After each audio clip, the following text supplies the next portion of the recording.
So first, let me just say, I know this video took a very long time to happen. My Mega Man Legends video was uploaded in May of 2022, and now we're in the year 2025. I played Misadventures of Tron Bonne back in 2023, and I'm finally making the video for it. I don't know what I was doing with this channel in 2024, but look, let me just say, I'm sorry. Now let's move on to the video. Also subscribe.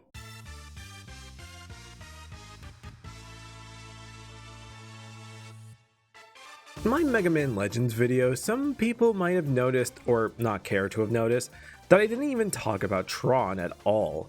I talked about the rest of the Bonds, but seemingly left her out, aside from like 2 clips I used of her. Why is that? Well, one, I just forgot. She's legitimately one of my favorite Mega Man characters, and I just forgot to talk about her. I'm a fake fan, but also it gives me an excuse to yap about her now because she got her own spin-off game. The Misadventures of Tron Bonne, released in July of 1999. That's 2 years after the release of Mega Man Legends, which this game serves as a prequel of. Instead of focusing on Mega Man though, we followed the hijinks of the Bonne family and what they were doing before the events of the first game. Turns out, debt evasion. Almost bad as tax evasion. Yeah, it turns out Teasel took out a loan in order to build their flying fortress, the Gesellschaft, from a loan shark. And because he failed to pay on time, they kidnapped him and Bonne. So now it's up to Tron to save her family. Teasel and Bonne are at the whims of an evil loan shark, and the only way she can save them is by paying off their debt of 1 million zenny. Holy crap, that is a lot of money. And how does she plan to get this money exactly? You think it's going to be like in the original game where we explore dangerous dungeons and find all kinds of items that are worth lots of money? Nah, just random odd jobs. The game is split up between mini games that you can tackle in any order you want to gather the money. You got action stages, which is somewhat similar to the original game, where you run around and shoot things, blow things up, complete whatever objective that particular mission wants you to do. It could be robbing banks, stealing pigs, raiding ruins, whatever. During these levels, you can command your Servbots to raid houses for some extra money, and I really like that the first time you do this, you get a little view of what they're doing in there, and they're just goofing off, and I think that's adorable. I fucking love these guys. Keep up the good work. I really like the bank robbing missions because you meet this cop character named Denise, who's really trying to do a good job, but Tron just fucks her day up, and it really gets to her. You can tell just how upset she gets, not at Tron, but at herself for not being good enough. She's a really adorable character. What is it with Legends and making really good characters? What the hell?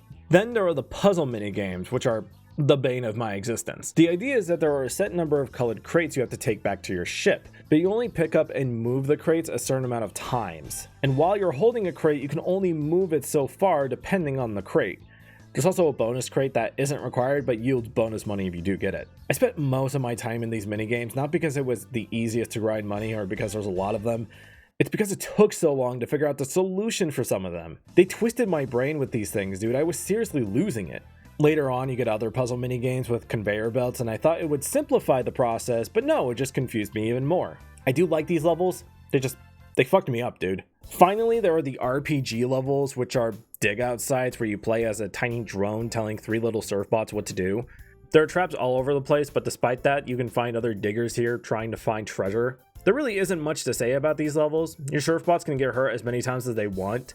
They'll get back up just fine.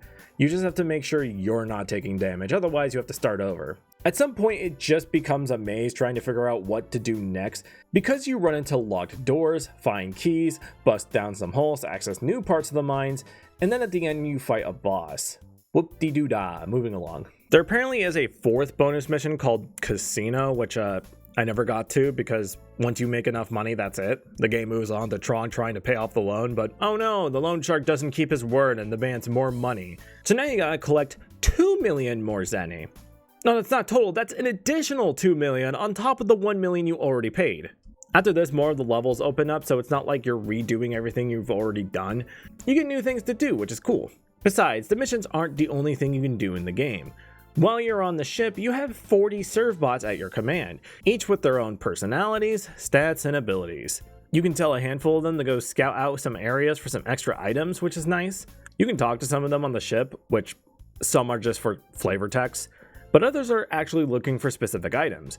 If you bring that Servbot the item they want, they'll gain a new ability that will help Tron, such as paint jobs, upgrading the Gessold mech you bring to levels, appraising items to figure out what to do with them, and a lot of other technical things I never got to. There are some training minigames you can play with the Servbots to improve their stats, like this shooting gallery, one I am really bad at, and this food ordering minigame that I am also really bad at. But you can also torture them. Beating the shit out of Servbots is not only a minigame, but it's encouraged to do this.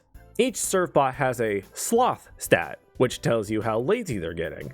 The higher the stat, the lazier they are at their job. So sometimes you have to bring them to the torture chamber to unlazy them. Tron, I know you love your children, but there's gotta be a better way to discipline them.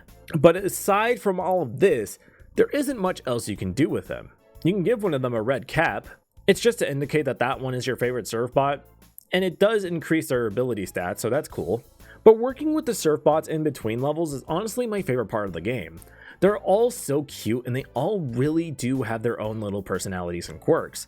You can genuinely pick one out of the crowd and go, yep, that one gets the red cap. Working with these little guys also helps unlock more rooms to the ship. Some of which aren't that important to the overall gameplay, but it's nice because more often than not, there are even more Servbots to meet and learn more about. They're the best part of this entire franchise, man. I freaking love these little guys so much. I went and found this plushie. I couldn't say no once I knew it was a thing. Anyway, when you're done collecting another set of Zenny, guess what? The loan shark still doesn't keep his word and instead kidnaps Tron this time. With the entire Bond family behind bars, it's up to your favorite Servbot to save the day. That's right, for the final level, you play as the Servbot you've appointed as your favorite to rescue Tron. This level feels more like the action levels, it's just running and gunning. Typical stuff, but finale flavored, you know?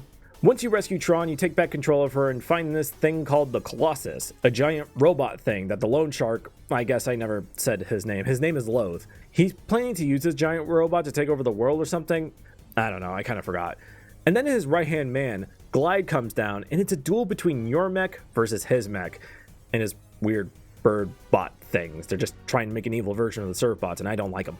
Anyway, this boss fight was actually the hardest fight in the game. This was tough. After that, you fight the Colossus, take it down with ease, and you send Loath and Glide to jail. Literally, Tron does Denise a favor by doing this, and it ends up saving her job, which is just so wholesome, actually. I really do wish the best for her. And yeah, that's it. That's the whole game. A lot shorter than Mega Man Legends, and not a lot of content either, but for what it does have, it's actually pretty nice. Like, again, I'm really surprised by how much I enjoyed this game. I would say there were some aspects of it I enjoyed more than Legends. I wouldn't say it's better, but I would say if you loved Legends that you might love this game too. It's charming, it's wholesome, the levels are simple and easy, and the Servbots are a joy to be around, and getting to listen to Tron just be her best self here is just a treat. And that's what this game is. It's a treat to Mega Man Legends fans. It isn't what I would have expected out of the spinoff for Legends, but it's definitely something I wouldn't turn down either. I heard mixed things originally about this game, but apparently it got pretty decent reviews when it came out. So where was I hearing the bad stuff about this game from? I have no idea, but I loved it. If you have a chance, which, yeah, good fucking luck with that, I'd highly recommend checking this one out. Let's just hope that Mega Man Legends Legacy Collection is around the corner or something, Jesus Christ.